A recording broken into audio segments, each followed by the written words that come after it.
دست سر نوشته قصه زندگی رو خود خدا نوشته.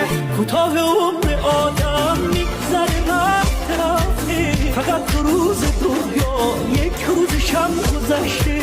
دقیقه های رفته هیچ موقع بر نگشته. بخندم میشه خوش باش بیوز و بی بهونه، زار تمام دنیا بهت بگن دیوونه. از آدم